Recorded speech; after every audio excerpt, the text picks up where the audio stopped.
Nunca imaginé que el día más feliz de mi hija se convertiría en la peor pesadilla de mi vida. Ahí estaba yo, en medio de esa boda de ensueño, rodeada de flores blancas y champán francés, cuando atrapé el ramo que Lucía lanzó con manos temblorosas. Entre las rosas y las orquídeas encontré un papel doblado en 4, escrito con la letra apurada de mi hija. Solo 4 palabras que me helaron la sangre. Mamá, sálvame, por favor. Mis piernas casi se doblaron cuando leí esa nota. Alrededor todos reían y bailaban, ajenos a que la novia no estaba celebrando su amor, sino pidiendo auxilio. Vi a Lucía en la pista de baile, con ese vestido de encaje francés que costó más que mi casa, sonriendo para las cámaras mientras su nuevo esposo Sebastián la sostenía del brazo con demasiada fuerza. Esa sonrisa no llegaba a sus ojos. Esos ojos que yo había visto brillar desde que nació, ahora estaban apagados, muertos por dentro. Y lo peor es que yo había visto las señales durante meses, pero no quise creerlo. Pensé que eran nervios de novia, que era normal, que yo estaba exagerando. Pero esa nota me confirmó lo que mi instinto de madre había estado gritando todo este tiempo. Mi niña estaba en peligro y acababa de atarse legalmente a su captor. Sígueme la historia hasta el final y comenta la ciudad desde donde me estás viendo para saber qué tan lejos ha llegado mi relato. Me llamo Margarita y tengo 68 años. Toda mi vida la dediqué a una sola cosa, a mi hija Lucía. Cuando su padre nos abandonó, ella tenía apenas 2 años. Me quedé sola en la Ciudad de México, sin familia cerca, sin dinero, pero con una determinación de acero. Trabajé de todo. Vendí tamales en la esquina de Reforma antes de que saliera el sol. Limpié casas de gente rica en las lomas mientras Lucía iba al kinder. Por las noches cosía vestidos para quinceañeras hasta que me dolían los dedos. Nunca me dio vergüenza trabajar. Lo que me daba vergüenza era no poder darle a mi hija todo lo que merecía. Pero le di lo que pude. Le di amor, valores, educación. Ahorré cada peso para que pudiera ir a una buena escuela. Me salté comidas para que ella tuviera libros nuevos. Usé la misma ropa durante años para que ella pudiera tomar clases de inglés. Cuando Lucía entró a la universidad para estudiar Derecho, lloré de felicidad. Era la primera de nuestra familia en lograrlo. Verla con su toga de graduación fue el día más orgulloso de mi vida.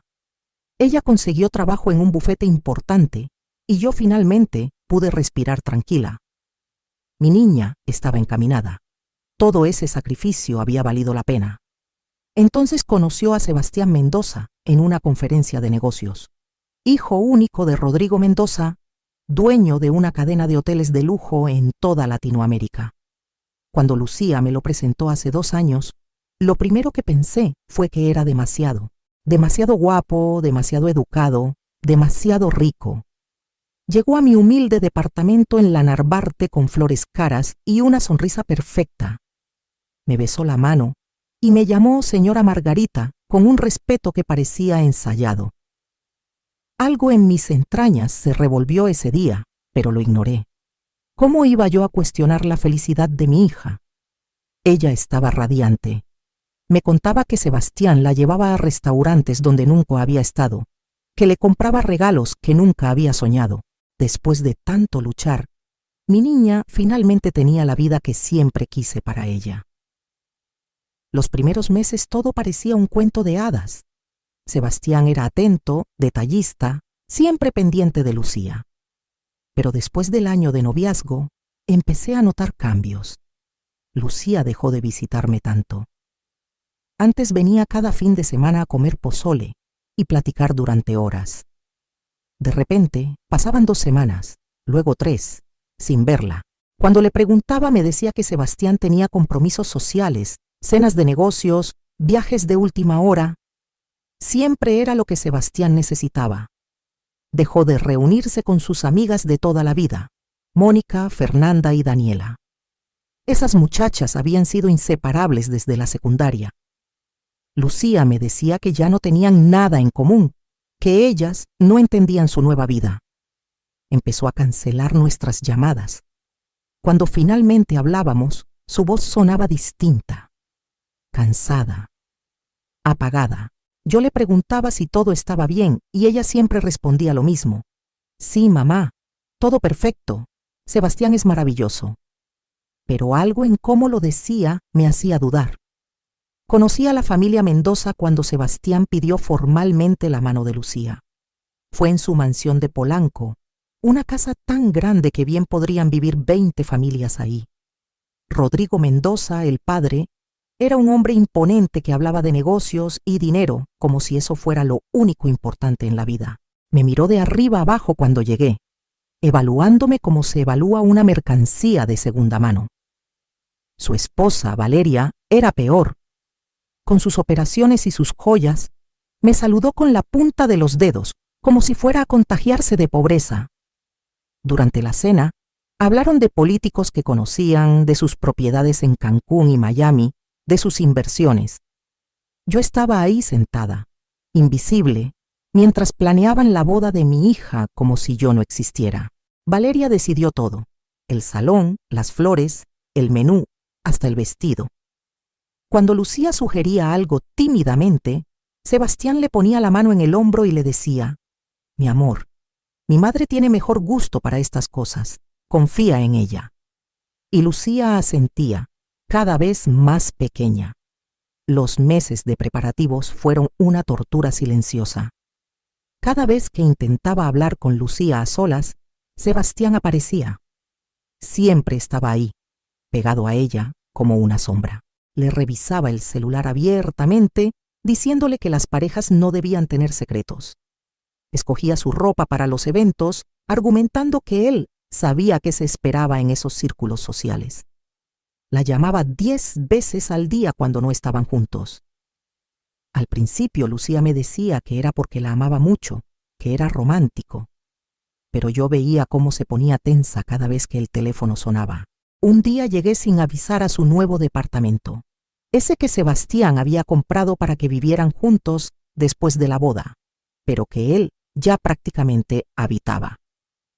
Toqué el timbre varias veces antes de que abriera. Cuando lo hizo, me quedé helada. Lucía tenía los ojos hinchados de tanto llorar.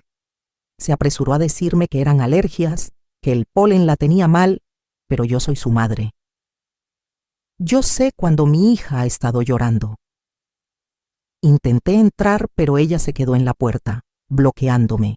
Me dijo que no era buen momento, que Sebastián iba a llegar pronto y se iba a molestar si encontraba visitas sin previo aviso. Visitas, así me llamó. Yo, su madre, era una visita inoportuna. Le tomé las manos y le pregunté directamente: hija, ¿estás feliz? Dime la verdad. Ella apartó la mirada y después de un silencio que me partió el alma, susurró: estoy cansada, mamá. Solo estoy cansada. Antes de que pudiera decir más, escuchamos el elevador. Era Sebastián. Lucía me suplicó con los ojos que me fuera. Me fui, pero esa noche no pude dormir. Llamé a Mónica, su mejor amiga desde la secundaria. Ella me confirmó mis peores temores. Me contó que Sebastián había prohibido a Lucía verla, porque según él, Mónica era mala influencia. Que una vez Lucía apareció con un moretón en el brazo que dijo que se había hecho en el gimnasio, pero Mónica no le creyó.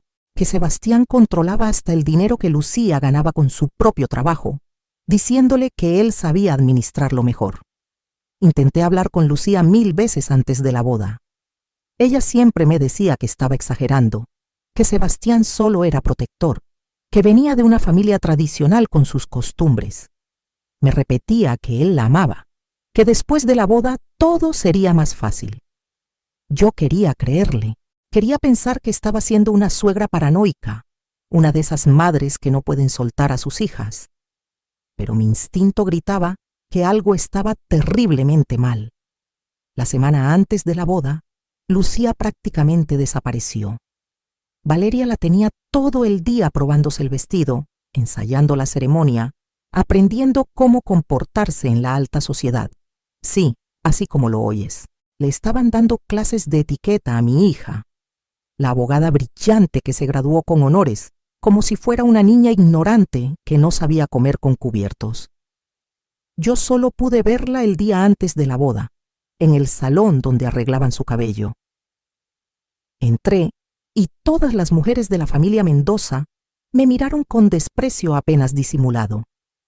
Valeria le estaba diciendo a Lucía que después de la boda tendría que dejar su trabajo, porque una esposa Mendoza no necesita trabajar, que su deber sería cuidar a Sebastián y darle nietos pronto. Vi cómo el rostro de mi hija se descomponía. Ella había luchado tanto por su carrera, pero solo asintió en silencio. Cuando finalmente logré estar a solas con ella por 5 minutos, le tomé las manos y le dije: «Todavía estás a tiempo. Si no quieres casarte, no tienes que hacerlo. Nos vamos ahora mismo y yo te protejo». Lucía empezó a temblar. Abrió la boca para decir algo, pero entonces entró Sebastián. Nos encontró con las manos entrelazadas y su expresión se endureció. Con una sonrisa fría me dijo: «Señora Margarita, qué bueno que está aquí. Quería pedirle un favor. Mañana en la boda, por favor siéntese en la parte de atrás. Ya sabe, para que las fotos se vean más uniformes. No queremos que se vea muy evidente la diferencia entre las familias». Me quedé sin palabras. Me estaba diciendo con toda la educación del mundo que yo no encajaba en su boda perfecta, que mi ropa humilde y mi rostro marcado por años de trabajo iban a arruinar sus fotografías de revista. Llegó el día de la boda. Era en el jardín más exclusivo de Cuernavaca, con vista a las montañas. Había más de 300 invitados, todos vestidos como si fueran a una alfombra roja. Yo me puse mi mejor vestido, uno que había mandado hacer especialmente para la ocasión. Pero al lado de todas esas señoras con sus diseñadores y sus joyas, me sentí como lo que Sebastián quería que me sintiera, fuera de lugar. Me senté donde me dijeron, en la última fila, donde apenas podía ver a mi hija. La ceremonia fue tan fría como la familia que la organizó.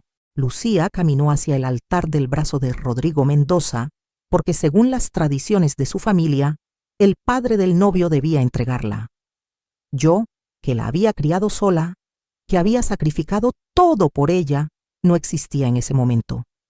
Cuando el sacerdote preguntó si alguien tenía alguna objeción, Lucía me buscó con la mirada entre la multitud. Nuestros ojos se encontraron por un segundo. Vi tanto dolor ahí que casi me pongo de pie. Pero luego bajó la vista y el momento pasó. Dijo: «Sí, acepto», con una voz tan bajita que apenas se escuchó. Durante la recepción traté de acercarme a ella, pero siempre estaba rodeada de Mendozas. Sebastián no se separaba de su lado ni un segundo. Llegó el momento del baile y de lanzar el ramo. Valeria prácticamente empujó a todas las solteras al frente, segura de que alguna de sus sobrinas lo atraparía.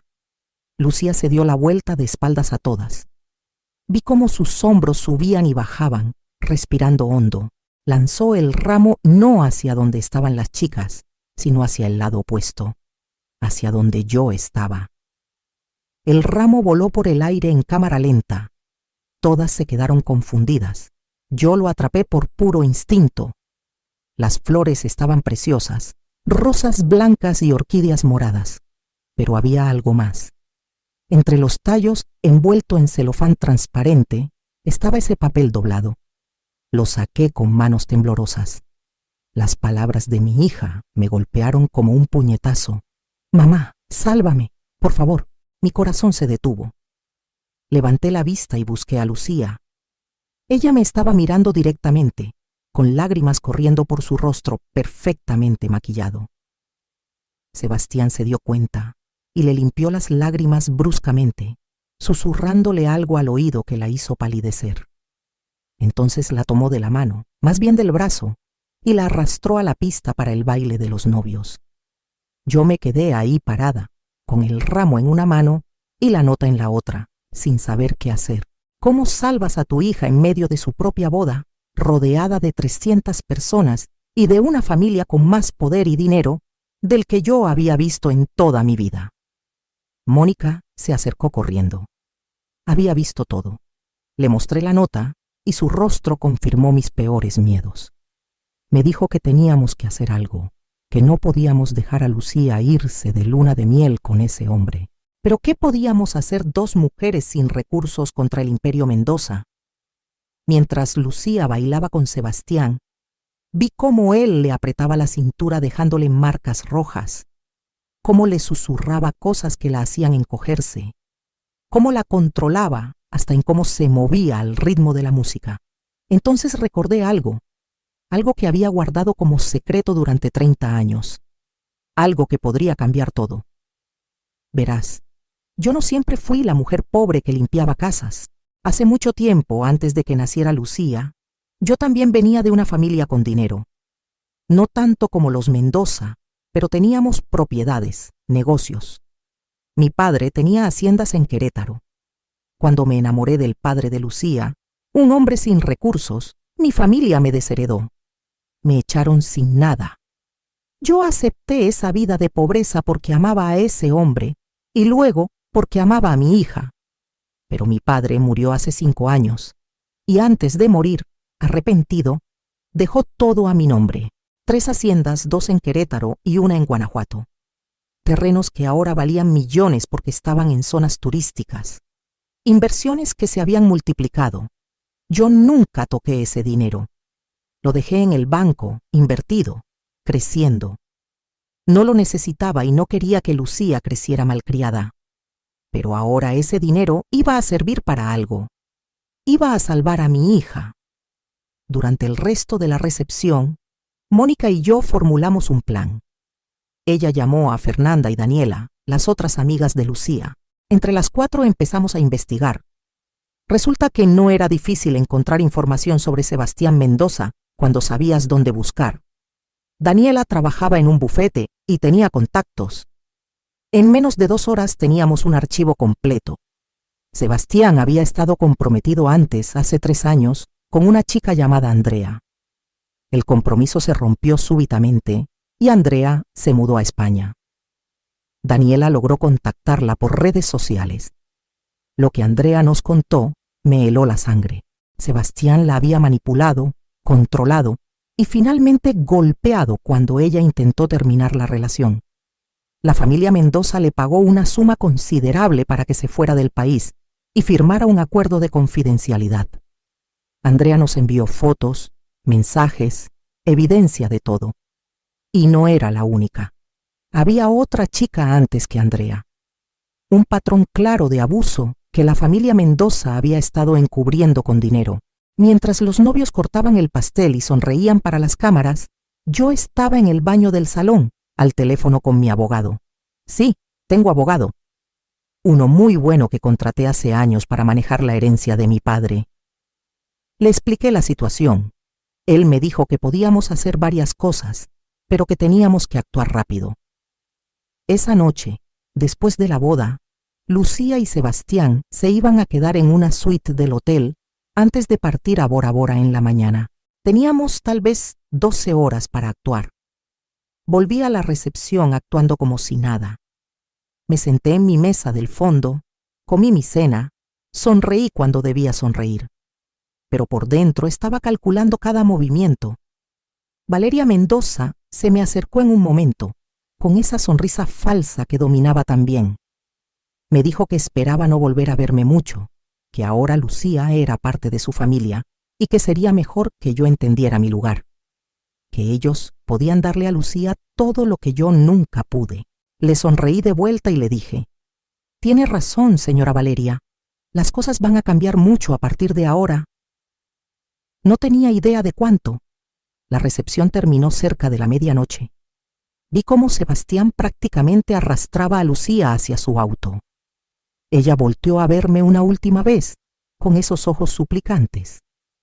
Le hice una seña discreta. Confiaba en que entendiera: «Aguanta, ya voy». Mónica, Fernanda, Daniela y yo nos quedamos en el estacionamiento hasta que todos se fueron. Entonces nos pusimos en acción. Daniela, que era abogada especializada en derecho familiar, ya había preparado todos los documentos necesarios. Fernanda, psicóloga, estaba lista para intervenir. Mónica, periodista de investigación, Tenía todos los contactos que necesitábamos, y yo tenía el dinero y la determinación. Manejamos hasta el hotel donde se hospedaban los novios. Era la 1 de la mañana.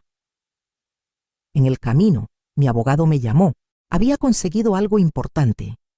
Una orden de restricción temporal contra Sebastián, basada en el testimonio de Andrea y la evidencia que teníamos. No era permanente, pero nos daba el respaldo legal que necesitábamos. Llegamos al hotel y yo pedí hablar con el gerente. Al principio no me tomó en serio. Esta mujer mayor en vestido de fiesta, pidiendo acceso a la suite de luna de miel. Pero cuando mencioné el nombre de mi familia, el apellido que no había usado en 30 años, su actitud cambió. Resulta que mi padre había sido dueño parcial de esa cadena de hoteles antes de venderla. El gerente me recordaba de cuando yo era joven. Nos dio acceso. Subimos en el elevador, las 4, temblando de nervios y adrenalina. Tocamos la puerta de la suite. Sebastián abrió, furioso por la interrupción. Estaba en bata, con una copa de whisky en la mano. Cuando nos vio, su rostro pasó de la furia a la confusión. ¿Qué hacen aquí?, preguntó con veneno en la voz. Me paré derecha, más derecha de lo que me había parado en años, y le dije: vengo por mi hija. Él soltó una carcajada. Su hija es mi esposa ahora. Lárguense o llamo a seguridad. Fue entonces cuando Daniela sacó los documentos. Tenemos una orden de restricción temporal contra usted, señor Mendoza, y evidencia de violencia doméstica en relaciones anteriores. Su rostro se descompuso. Esas son mentiras. Mi familia se va a encargar de ustedes. Entonces escuchamos la voz de Lucía desde adentro de la suite. ¿Mamá? Sonaba aterrorizada. Intenté entrar, pero Sebastián bloqueó la puerta. Fue un error. El gerente del hotel y 2 guardias de seguridad que él había traído con nosotras le pidieron que se hiciera a un lado. Con la orden de restricción, tenían que dejarnos pasar. Entré a esa suite lujosa y encontré a mi hija sentada en la cama, todavía con su vestido de novia, llorando. Tenía un moretón fresco en el brazo. ¿Qué te hizo?, pregunté, aunque ya lo sabía. Lucía empezó a hablar entre sollozos. Me contó todo. Cómo durante meses Sebastián la había estado aislando, controlando, manipulando. Cómo había empezado con empujones accidentales, que luego se volvieron agarrones fuertes, pellizcos, jalones de pelo. Cómo esa misma noche, apenas entraron a la suite, él le había dicho que ahora que estaban casados ella le pertenecía completamente. Cómo cuando ella protestó, él la había empujado contra la pared. Sebastián trataba de justificarse, diciendo que Lucía estaba exagerando, que había sido un accidente. Pero Fernanda, la psicóloga, ya estaba con Lucía documentando todo. Los guardias se llevaron a Sebastián a otra habitación mientras nosotras empacábamos las cosas de mi hija. Lucía no podía dejar de temblar. Mamá, él dijo que si intentaba dejarlo, su familia se encargaría de arruinarte, que te quitarían tu casa, tu trabajo, todo. Dijo que tenían poder para hacerte la vida imposible. Por eso no te dije nada. Por eso seguí adelante con la boda. Pensé que si me casaba con él, al menos tú estarías a salvo. Mi niña, mi hermosa y valiente niña, había estado sacrificándose por mí. El mismo instinto de protección que yo le había enseñado se había vuelto en su contra. Le tomé el rostro entre mis manos y le dije: mija, yo no necesito que me protejas. Yo te protejo a ti. Siempre lo he hecho y siempre lo haré. Entonces le conté todo, sobre la herencia de mi padre, sobre el dinero que había estado guardando, sobre las propiedades y las inversiones. Sus ojos se abrieron enormes. Pero mamá, siempre dijiste que no teníamos nada. Le expliqué que no lo había necesitado antes, que había elegido vivir simplemente porque el dinero no era lo importante, pero que ahora, para protegerla a ella, usaría cada peso de esa fortuna. Esa noche nos quedamos las 5 en otra suite del hotel. Lucía durmió abrazada a mí como cuando era pequeña. En la mañana comenzó el verdadero trabajo. Mi abogado presentó una demanda de anulación del matrimonio basándose en coerción y evidencia de violencia doméstica. También presentamos todas las pruebas de los abusos previos de Sebastián. La familia Mendoza reaccionó exactamente como esperábamos. Rodrigo Mendoza llamó personalmente, amenazando con destruirnos. Le pasé el teléfono a mi abogado, quien muy profesionalmente le informó que cualquier acción contra nosotras resultaría en que toda la evidencia que teníamos se hiciera pública. Andrea, la exprometida de Sebastián, había accedido a romper su acuerdo de confidencialidad si era necesario. Mónica, la periodista, tenía contactos en todos los medios importantes. Una historia sobre el hijo de un magnate hotelero con un patrón de abuso doméstico encubierto por dinero sería noticia nacional. Rodrigo Mendoza no es tonto. Entendió que pelear sería peor para su reputación que dejarnos ir. Accedió a la anulación sin pelear, con la condición de que mantuviéramos todo en privado. Aceptamos. No queríamos venganza pública, solo queríamos que Lucía estuviera a salvo. La anulación se procesó en tiempo récord. 2 semanas después del día de su boda, Lucía era legalmente soltera otra vez. Pero el proceso emocional tomó mucho más tiempo. Mi hija había sido manipulada y abusada durante casi 2 años. Necesitaba terapia, necesitaba tiempo para sanar. Fernanda la ayudó a encontrar una excelente psicóloga especializada en violencia doméstica. Lucía tomó un año sabático de su trabajo. Con el dinero de la herencia, compramos una casa hermosa en Coyoacán, con jardín y suficiente espacio para las 2. Durante ese año aprendí cosas de mi hija que nunca había sabido. Cómo Sebastián la había convencido de que nadie más la querría jamás. Cómo le había dicho que yo solo era un estorbo en su vida nueva. Cómo había revisado cada mensaje en su teléfono, cada correo, cada llamada. Cómo la había hecho sentir que estaba loca por cuestionar sus celos y su control. La manipulación había sido tan gradual, tan sutil, que Lucía ni siquiera se había dado cuenta de cómo había perdido su identidad completa. Pero mi hija es fuerte. Viene de una línea de mujeres fuertes. Poco a poco empezó a recuperarse. Volvió a juntarse con Mónica, Fernanda y Daniela. Volvió a reír. Volvió a ser ella misma. 6 meses después del incidente, Lucía decidió que quería usar su experiencia para ayudar a otras mujeres. Regresó a su bufete y se especializó en casos de violencia doméstica, ofreciendo servicios gratuitos a mujeres sin recursos. Con parte del dinero de la herencia, establecimos un refugio para mujeres víctimas de abuso. Lo llamamos Casa Margarita. Es un lugar donde mujeres que están escapando de relaciones violentas pueden quedarse de forma segura mientras rehacen sus vidas. Ofrecemos terapia psicológica, asesoría legal, capacitación laboral y cuidado de niños. En 2 años, hemos ayudado a más de 100 mujeres a escapar y empezar de nuevo. Lucía dirige el área legal y yo administro el refugio. Finalmente, encontramos nuestro propósito juntas. En cuanto a Sebastián y su familia, supimos por los contactos de Mónica que él se mudó a Miami. Aparentemente, la historia se filtró en sus círculos sociales a pesar de nuestros esfuerzos por mantenerla privada. Andrea no fue la única ex que habló. Otras 2 mujeres se animaron a compartir sus experiencias.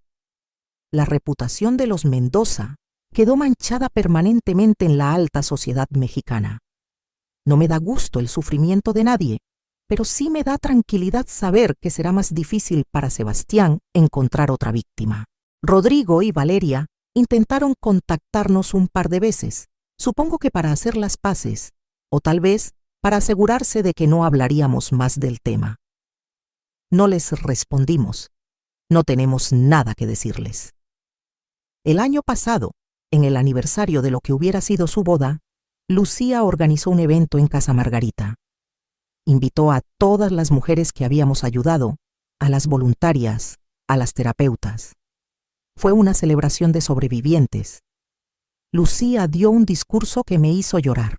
Habló de cómo había estado a punto de perder su vida, No físicamente, pero sí su esencia, su alma. Habló de la nota que me pasó en el ramo de novia, de cómo ese fue el acto más valiente que había hecho en 2 años porque finalmente admitió que necesitaba ayuda. Habló de cómo yo la salvé, pero también de cómo ella se salvó a sí misma al pedir ayuda. Al final del evento, Lucía me abrazó frente a todas y me dijo: «Mamá, pasé toda mi vida viendo cómo te sacrificabas por mí, cómo trabajabas hasta el cansancio para darme oportunidades. Yo quería darte orgullo, quería darte la satisfacción de verme casada con un buen hombre, establecida, segura. Pensé que eso era lo que merecías después de todo lo que habías hecho. Pero lo que aprendí es que tú nunca quisiste eso. Tú solo querías que yo fuera feliz y libre. Y ahora, finalmente lo soy. Tienes razón. Yo nunca quise que se casara con un millonario. Nunca me importó su estatus social o su dinero. Solo quería verla feliz, plena, siendo ella misma. Y ahora lo es. Trabaja en lo que ama, ayudando a mujeres que están pasando por lo mismo que ella pasó. Tiene amigas verdaderas que la apoyan. Vive en una casa hermosa donde puede ser completamente ella misma. Y está soltera, pero no sola. Está completa. Hace unos meses Lucía empezó a salir con alguien nuevo. Se llama Roberto y es maestro de primaria. No tiene dinero, no tiene conexiones importantes, no viene de familia conocida. Lo que tiene es un corazón bondadoso, respeto genuino por mi hija y una risa que hace que Lucía se ilumine cuando lo escucha. La primera vez que lo trajo a casa, yo estaba nerviosa. Después de Sebastián, me daba miedo que Lucía volviera a elegir mal. Pero Roberto es diferente. Llegó con flores para las 2 y con una tarta que él mismo había horneado. Se sentó en nuestra mesa de la cocina. No esperó que lo atendiéramos en la sala. Le preguntó a Lucía sobre su trabajo y escuchó genuinamente interesado. Cuando Lucía mencionó que tenía una reunión temprano al día siguiente, Roberto se despidió temprano sin que nadie se lo pidiera, diciendo que necesitaba descansar. No trató de controlar su tiempo ni de hacerla sentir mal por tener responsabilidades. Cuando se fue, Lucía me preguntó qué pensaba. Le dije la verdad. Me gusta que te trata como una igual. Me gusta que te hace reír. Me gusta que respeta tu espacio y tu trabajo. Pero lo que más me gusta es cómo te veo cuando estás con él. Relajada, feliz, tú misma. Ella sonrió y me dijo: «Ahora sé la diferencia, mamá. Sé cómo se siente el amor real versus el control disfrazado de amor. Sebastián me hacía sentir especial, pero también pequeña. Roberto me hace sentir vista y celebrada. Es una diferencia enorme. Sí lo es. Y me da tanta paz saber que mi hija aprendió a reconocer esa diferencia antes de que fuera demasiado tarde. Bueno, técnicamente fue casi demasiado tarde, pero lo importante es que salió de ahí. Mirando hacia atrás, hay cosas que hubiera hecho diferente. Ojalá hubiera intervenido antes. Ojalá hubiera confiado más en mi instinto cuando conocí a Sebastián. Pero también sé que Lucía necesitaba vivir su propia experiencia. Mi trabajo no era impedirle equivocarse, sino estar ahí para atraparla cuando cayera. Y eso hice. Ahora, a mis casi 70 años, mi vida es completamente diferente a como imaginé que sería. Pasé de vender tamales en la esquina a administrar un refugio para mujeres. Pasé de limpiar casas ajenas a vivir en una casa hermosa con mi hija. Pasé de esconder mi pasado y mi apellido a usarlos con orgullo para ayudar a otras mujeres. El dinero que heredé de mi padre, ese dinero que rechacé por amor y por principios, terminó siendo exactamente lo que necesitábamos en el momento preciso. A veces pienso que mi padre, donde quiera que esté, planeó esto de alguna manera. Casa Margarita se ha convertido en mi legado. Las mujeres que pasan por ahí no solo encuentran refugio temporal, encuentran una comunidad. Encuentran otras mujeres que entienden su dolor, que no las juzgan, que las apoyan. Muchas de ellas se han vuelto voluntarias después de rehacer sus vidas, regresando para ayudar a las que vienen detrás. Es un círculo hermoso de sanación y apoyo. Una de mis historias favoritas es la de Carmen. Llegó a nosotras hace un año, huyendo de un esposo que la había golpeado durante 15 años. Tenía 3 hijos pequeños y 0 recursos. Estaba tan rota que apenas podía mirarnos a los ojos. Lucía la representó legalmente. Consiguió una orden de restricción y comenzó los trámites de divorcio. Fernanda trabajó con ella en terapia. Las demás mujeres del refugio la arroparon con cariño. Poco a poco, Carmen empezó a florecer. Descubrió que era excelente cocinera. Ahora tiene su propio negocio de catering y vive en su propio departamento con sus hijos. El mes pasado vino a visitarnos con una canasta de tamales que había hecho, los mejores que he probado en mi vida. Me abrazó llorando y me dijo: «Usted me salvó la vida». Yo le dije lo mismo que le digo a todas: «No, mija, tú te salvaste a ti misma. Yo solo te di las herramientas, porque esa es la verdad. Nosotras podemos ofrecer el refugio, la terapia, la asesoría legal, el apoyo. Pero la decisión de salir, de pedir ayuda, de empezar de nuevo, esa la toma cada mujer por sí misma. Y cada vez que veo a una de ellas dando ese paso, me lleno de orgullo». Lucía me dice que debería escribir un libro sobre todo esto. Tal vez algún día lo haga. Por ahora, me conformo con compartir mi historia cuando siento que puede ayudar a alguien, porque sé que hay miles de mujeres ahí afuera, en la misma situación en la que estuvo Lucía, atrapadas en relaciones que parecen perfectas desde afuera, pero que son prisiones por dentro. Mujeres que sienten que no pueden pedir ayuda porque tienen vergüenza, o porque piensan que nadie les va a creer, o porque tienen miedo de las consecuencias. Quiero que esas mujeres sepan que sí se puede salir, que no están locas, que no es su culpa, que merecen algo mejor, que el amor verdadero no controla, no aísla, no lastima, que pedir ayuda no es debilidad, sino el acto más valiente que pueden hacer. Y quiero que las madres sepan que deben confiar en sus instintos. Si algo se siente mal con la pareja de su hija, probablemente es porque está mal. No tengan miedo de preguntar, de intervenir si es necesario. Sí, puede que su hija se moleste en el momento. Lucía también se molestó conmigo cuando empecé a hacer preguntas sobre Sebastián, pero es mejor que se moleste y esté viva que callar y perderla. También quiero decirle algo a las mujeres que, como yo, pasaron años sacrificándose por sus hijos, trabajando hasta el cansancio, poniéndose siempre al último. Nunca es tarde para florecer. Yo tengo casi 70 años y apenas ahora estoy viviendo mi mejor vida. Apenas ahora descubrí mi propósito real. Todo ese tiempo que pasé limpiando casas, vendiendo tamales, cosiendo vestidos, no fue tiempo perdido. Fue preparación. Me enseñó humildad, empatía, resistencia. Me dio las herramientas para conectar con las mujeres que ahora llegan a Casa Margarita buscando ayuda. Si yo hubiera sido rica toda mi vida, jamás hubiera entendido su dolor como lo entiendo ahora. El otro día estaba en el jardín de nuestra casa, tomando café con Lucía en la mañana antes de que ella se fuera al trabajo. El sol apenas estaba saliendo, los pájaros cantaban, las flores que plantamos juntas estaban floreciendo. Lucía me miró y me dijo: ¿Sabes qué es lo más irónico de todo, mamá? Sebastián y su familia pensaban que yo necesitaba su dinero y su estatus para tener una buena vida.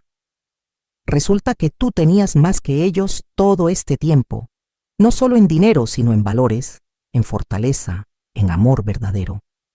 Yo pasé 2 años persiguiendo una fantasía de lo que pensé que era el éxito, cuando el ejemplo del verdadero éxito había estado frente a mí toda mi vida. Sus palabras me llenaron el corazón, porque tiene razón. El éxito no se mide en mansiones o en vestidos de diseñador. Se mide en las vidas que tocas, en el amor que das, en la fortaleza que demuestras cuando todo se pone difícil. Yo fui exitosa cada día que me levanté a vender tamales para que mi hija pudiera ir a la escuela. Fui exitosa cada vez que trabajé doble turno para comprarle libros. Fui exitosa cuando la escuché pedir ayuda con esa nota en el ramo y no descansé hasta sacarla de ahí. El dinero de mi padre simplemente me dio las herramientas para amplificar lo que ya estaba haciendo, proteger y cuidar a los que amo. Ahora hay algo que quiero aclarar porque sé que algunas personas pueden pensar que esta historia tiene un final muy conveniente, que suena demasiado perfecto que yo resultara tener dinero justo cuando lo necesitaba. Pero la vida a veces es así. A veces las cosas que rechazamos o ignoramos regresan justo en el momento indicado. Yo podría haber usado ese dinero de mi padre hace años. Podría haberle dado a Lucía una vida de lujos desde pequeña. Pero si lo hubiera hecho, ella probablemente nunca hubiera desarrollado esa ética de trabajo que tiene. Nunca hubiera apreciado el valor del esfuerzo. Y probablemente Sebastián nunca la hubiera dejado ir, porque hubiera sabido desde el principio que ella tenía recursos propios. El timing fue perfecto porque tenía que serlo. Además, el dinero no fue lo que nos salvó realmente. Ayudó, sí. Nos dio opciones y nos protegió de las represalias de los Mendoza. Pero lo que realmente nos salvó fue el amor, la comunicación y la valentía de Lucía para pedir ayuda. Sin esa nota en el ramo, yo nunca hubiera actuado. Hubiera seguido con mis sospechas pero sin pruebas, viendo desde lejos cómo mi hija sufría, impotente. Lucía tuvo el valor de admitir que necesitaba que la rescataran. Eso es lo que cambió todo. Hoy, 3 años después de aquella boda de pesadilla, la vida es tranquila y hermosa. Lucía está floreciendo en su relación con Roberto. Van despacio, sanamente, construyendo algo real basado en respeto mutuo. Él conoce toda su historia con Sebastián y la apoya en su sanación. Nunca la presiona, nunca la apura, siempre respeta sus límites. Casa Margarita está creciendo. Acabamos de abrir una segunda ubicación en Guadalajara. Mónica escribió un artículo sobre nosotras, sin mencionar nombres pero contando la historia del refugio. La respuesta fue increíble. Recibimos donaciones de toda la República. Otras mujeres con recursos se acercaron queriendo replicar el modelo en sus ciudades. El movimiento está creciendo. Fernanda desarrolló un programa de capacitación para terapeutas especializadas en violencia doméstica. Daniela da talleres gratuitos de derechos legales para mujeres. Mónica usa su plataforma como periodista para visibilizar estos temas. Las 4, junto con Lucía, nos hemos convertido en un equipo imparable. Yo administro todo desde el corazón, usando las lecciones que aprendí en todos esos años de trabajo duro. Sé lo que es no tener nada. Sé lo que es luchar por cada peso. Sé lo que es el miedo y la desesperación. Y uso ese conocimiento para conectar con cada mujer que llegas a nuestras puertas buscando refugio. A veces me pregunto qué hubiera pasado si las cosas hubieran sido diferentes. Si mi familia no me hubiera desheredado cuando era joven. Si el padre de Lucía no nos hubiera abandonado. Si yo no hubiera tenido que luchar tanto. Y me doy cuenta de que no cambiaría nada. Cada dificultad, cada lágrima, cada noche sin dormir trabajando, todo me preparó para este momento. Me convirtió en la mujer que necesitaba ser para salvar a mi hija y para ayudar a cientos de otras mujeres. El sufrimiento no fue en vano. Hace poco una reportera me preguntó cuál era mi mayor logro en la vida. Esperaba que dijera Casa Margarita, o el refugio, o el dinero que había invertido sabiamente. Pero mi respuesta fue otra.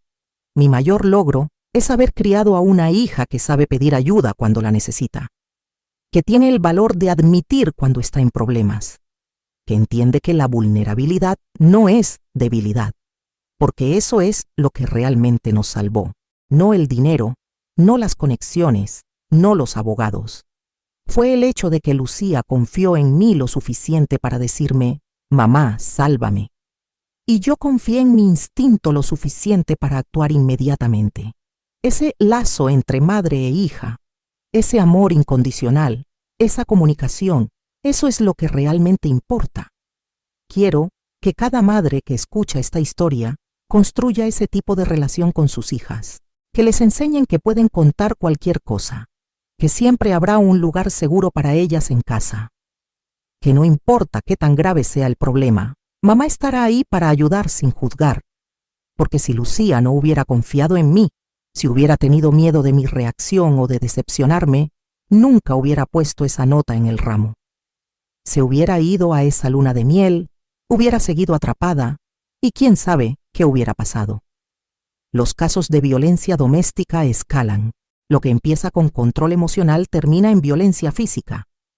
Lo que empieza con empujones termina en golpes graves. Y a veces, demasiadas veces termina en tragedia. No quiero ni pensar en qué hubiera pasado si no hubiera intervenido ese día. Cada vez que leo en las noticias sobre una mujer que murió a manos de su pareja, me duele el corazón. Porque sé que probablemente hubo señales. Probablemente hubo momentos en que ella quiso pedir ayuda, pero no pudo o no se atrevió.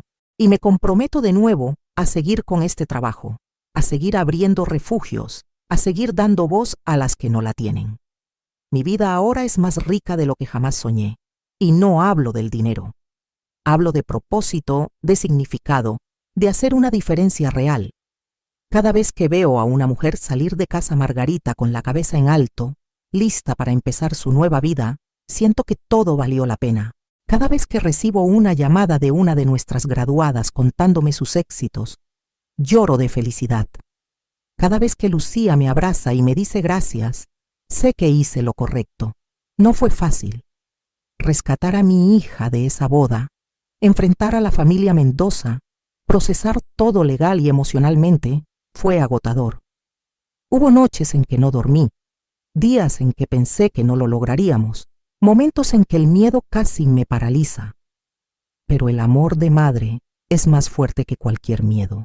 Y cuando amas a alguien de verdad, haces lo que sea necesario para protegerlo. Eso es lo que hice y lo que seguiré haciendo. Ahora, cuando veo a Lucía con Roberto, cuando la veo reír libremente, cuando la veo siendo ella misma sin miedo, sé que tomé las decisiones correctas. Mi hija está viva, está sana, está feliz. Está usando su experiencia para ayudar a otras.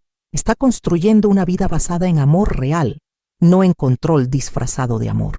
Y yo estoy aquí a su lado, no como la madre pobre y sacrificada que siempre fui, sino como su socia, su aliada, su amiga. Nuestra relación se transformó. Ya no soy solo la que da y ella la que recibe. Ahora somos un equipo. Trabajamos juntas en Casa Margarita, tomamos decisiones juntas, nos apoyamos mutuamente.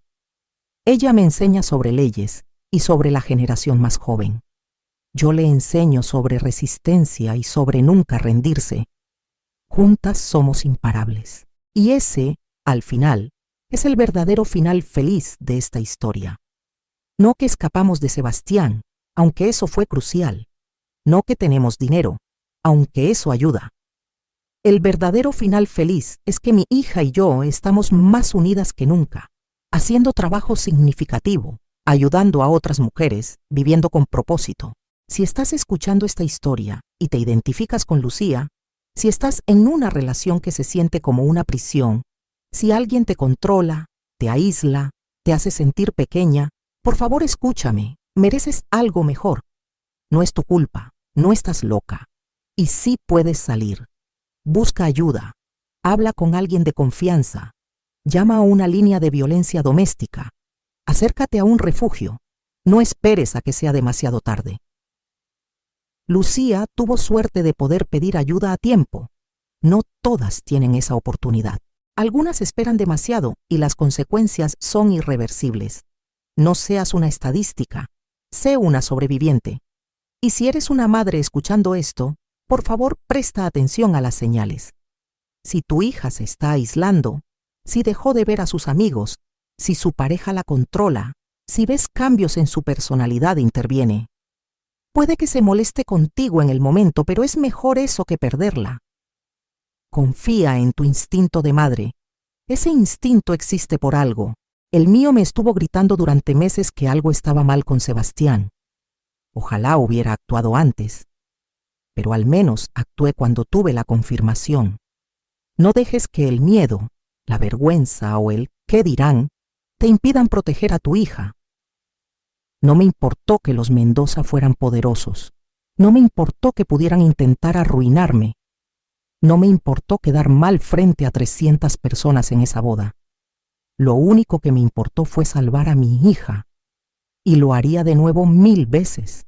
Esta historia podría haber terminado en tragedia. Podría estar contándoles sobre cómo perdí a mi hija, sobre cómo no intervine a tiempo.